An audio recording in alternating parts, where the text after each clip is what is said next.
Welcome to the story. Kisah Abu Nawas yang punya ayam yang bisa berpikir seperti manusia. Hebat banget! Abu Nawas pada suatu hari pergi ke luar kota. Ia hendak menemui sahabatnya di luar negeri seberang. Kedatangan Abu Nawas pun disambut hangat sang sahabat. "Wahai sahabatku, bagaimana kabarmu?" tanya Abu Nawas. "Alhamdulillah, aku sehat walafiat." "Mari kita masuk, Abu Nawas," sambut kawannya. Setelah lama berbincang-bincang, kemudian sahabatnya ini mengajak Abu Nawas jalan-jalan. "Ayolah kita jalan-jalan, aku ingin mencari udara segar," kata Abu Nawas. Mereka berdua lantas jalan-jalan menyusuri kota tersebut. "Di kota ini sekarang ramai, Abu Nawas, tidak seperti dulu waktu kamu ke sini," ujar sang sahabat. "Kamu benar, banyak sekali perubahan. Suasana di kotamu sekarang menjadi ramai sekali," ucap Abu Nawas. Sampailah mereka di sebuah pasar burung.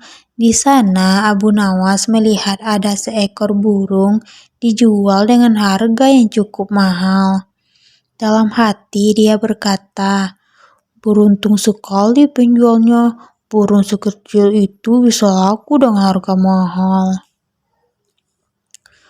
Guna memastikan, Abu Nawas selalu mendatangi si pembeli. "Hai kawan, berapa harganya?" tanya dia. "Saya membelinya 100 dinar," jawab orang tersebut. "Kau beli 100 dinar untuk burung sekecil itu? Apa tidak menyesal?" tanya Abu Nawas lagi. "Ya tidaklah, menurutku harga segitu sudah layak," jawab orang tersebut. "Aneh sekali. Apa mungkin di kota ini hewan-hewan harganya mahal?" pikir Abu Nawas.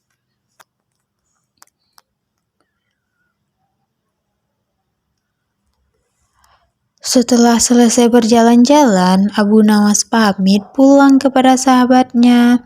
Sesampainya di rumah, ia terus memikirkan kejadian yang dilihat di pasar burung. "Aku tidak habis pikir kenapa burung sekecil itu bisa laku dengan harga yang sangat mahal. Oh iya, bukankah aku punya seekor ayam? Kalau aku jual di sana pasti harganya akan mahal, karena ayamku tubuhnya lebih besar dan lebih banyak dagingnya," pikir Abu Nawas. Keesokan harinya, Abu Nawas kembali berangkat menuju kota sahabatnya dengan membawa seekor ayam.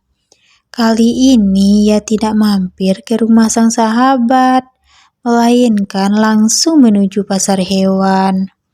Setibanya di sana, Abu Nawas menawarkan ayamnya kepada orang-orang dengan harga 200 dinar. "Berapa harganya, Tuan?" tanya salah seorang pembeli. "Murah, kawan, hanya 200 dinar," jelas Abu Nawas. Si pembeli tentu saja kaget mendengarnya. Ia pun langsung meninggalkan Abu Nawas tanpa menawarnya. Sampai waktu menjelang siang, ayam Abu Nawas tidak kunjung laku. Tidak ada seorang pun yang berminat membeli ayam tersebut. Rata-rata mereka menawarnya hanya dengan 5 dinar. Hal ini membuat Abu Nawas kecewa, lalu meluapkan kekesalannya kepada orang-orang di pasar. "Apa-apaan ini? Kemarin aku melihat ada seekor burung bisa laku 100 dinar. Tetapi ayam milikku yang begini indah dan ukurannya jauh lebih besar ditawari hanya 5 dinar. Teriak Abu Nawas. Sontak orang-orang pun terkejut dengan teriakan Abu Nawas. Ada apa tuan? Jangan teriak-teriak seperti itu. Nanti orang-orang ketakutan, ujar salah satu warga. Kebetulan sahabat Abu Nawas melintas di tempat itu. Ia pun segera menghampiri Abu Nawas. "Tenanglah Abu Nawas, ada apa ini?" tanya sahabatnya. "Kemarin waktu kita jalan-jalan ke pasar ini, aku melihat ada seekor burung kecil laku dengan harga 100 dinar. Tapi kenapa ayamku yang indah dan besar ini malah hanya ditawar 5 dinar saja? Ini kan aneh," ungkap Abu Nawas. "Oh, burung yang kemarin itu. Kamu salah paham Abu Nawas. Itu bukan burung biasa. Burung itu adalah burung beo. Keistimewaan burung beo bisa bicara seperti manusia. Jadi wajar kalau harganya mahal, bukan karena tubuhnya kecil," terang sang sahabat. Sejenak Abu Nawas terdiam. Ia pun mulai menyadari atas kekeliruannya. Tapi untuk menutupi rasa malu, Abu Nawas berkata,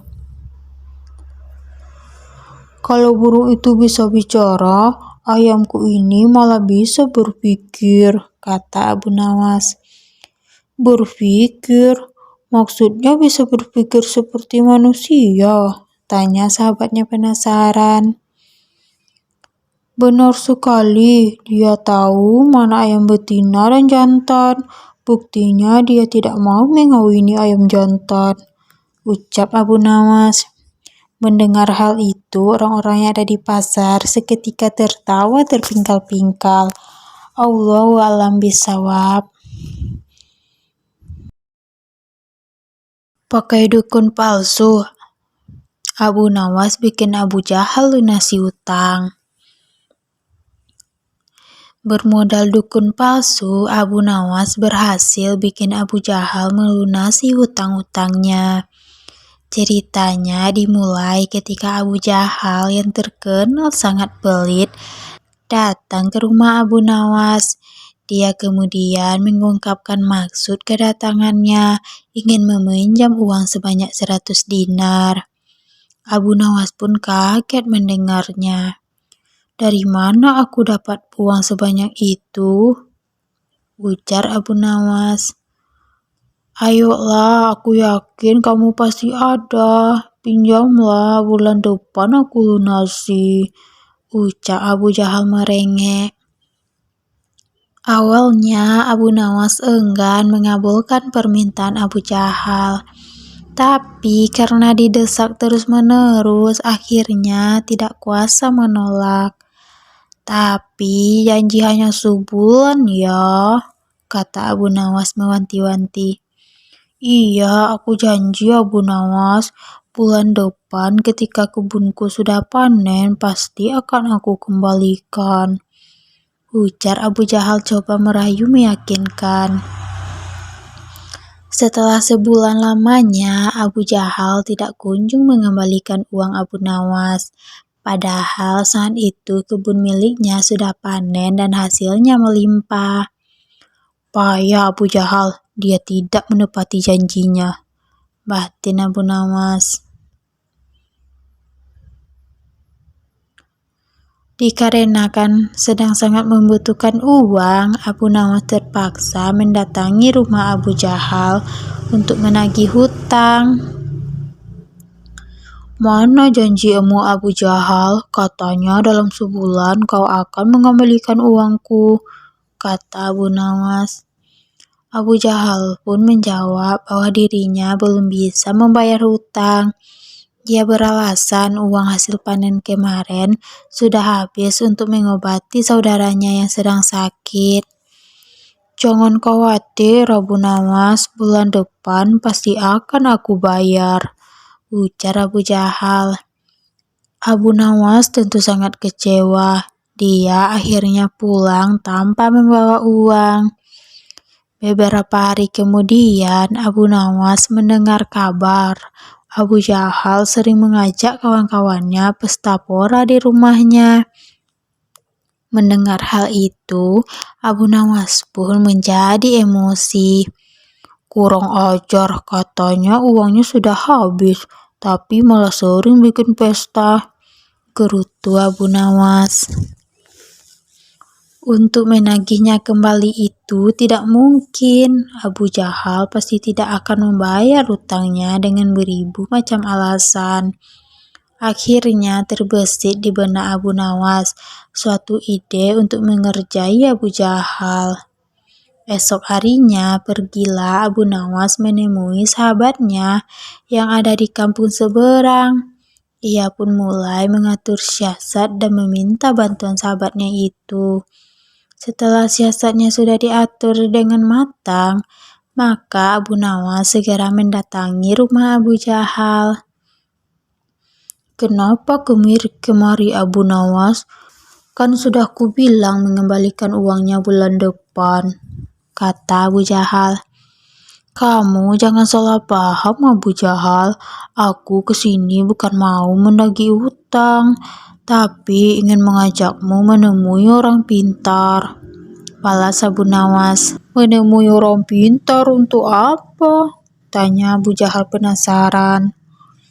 "Begini Abu Jahal, di kampung seberang katanya ada dukun pesugihan yang bisa membuat kita jadi kaya. Aku ingin mencobanya ke sana," jawab Abu Nawas. "Benarkah? Baiklah Abu Nawas, aku ikut. Aku juga pengen kaya raya," sahut Abu Jahal kegirangan. Singkat cerita, sampailah Abu Nawas dan Abu Jahal di rumah seorang dukun pesugihan. Setelah keduanya dipersilahkan masuk, dukun tersebut bertanya, "Ada keperluan apa kalian kemari?" Abu Nawas lalu mengungkapkan keinginannya yang ingin menjadi kaya tanpa harus bekerja. "Oh, itu gampang, tapi ada syaratnya," ujar dukun tersebut. "Apa itu syaratnya?" tanya Abu Nawas. "Syaratnya harus ada tumbal, tapi jangan khawatir, tumbalnya tidak harus keluarga. Orang lain juga bisa dijadikan tumbal, tapi orang lain tersebut adalah orang yang ada kaitannya dengan hartamu," kata sang dukun. "Bagaimana maksudnya? Saya belum paham," tanya Abu Nawas lagi. "Ya misalnya orang yang punya hutang sama kamu, maka orang tersebut bisa dijadikan tumbal meskipun dia bukan anggota keluargamu," jawab sang dukun. "Kalau orangnya tidak mau bagaimana?" tanya Abu Nawas. "Kamu tidak perlu minta izin, orang tersebut nanti akan jadi tumbal tanpa ia sadari dan dia akan mati mengenaskan," kata sang dukun menjelaskan. "Oh begitu, baiklah aku setuju," balas Abu Nawas melirik ke arah Abu Jahal. Abu Jahal yang merasakan gelagat dirinya yang akan dijadikan tumbal seketika langsung gemetaran. Kemudian Abu Nawas diajari mantra oleh sang dukun melalui ritual saat tengah malam. Sepulangnya dari rumah, sang dukun di tengah perjalanan Abu Nawas berkata, "Abu Jahal, utangmu yang 100 dinar tidak usah kamu kembalikan. Aku ikhlas." Mendengar hal itu, Abu Jahal langsung ketakutan. "Jangan Abu Nawas, aku akan mengembalikan uangnya sekarang juga. Nanti setelah kita sampai di rumah, aku akan langsung mengembalikannya," sahut dia ketakutan. "Bukannya kemarin kamu bilang uangmu sudah habis?" goda Abu Nawas. "Uangku masih banyak Abu Nawas, aku kemarin bohong sama kamu," ucap Abu Jahal. Akhirnya hari itu juga, Abu Jahal langsung mengembalikan uang yang dipinjam. Ternyata dukun yang didatangi Abu Nawas dan Abu Jahal adalah sahabatnya Abu Nawas. Abu Nawas dan sahabatnya sengaja mengatur siasat tersebut supaya Abu Jahal segera melunasi hutangnya. Allahu a'lam bishawab.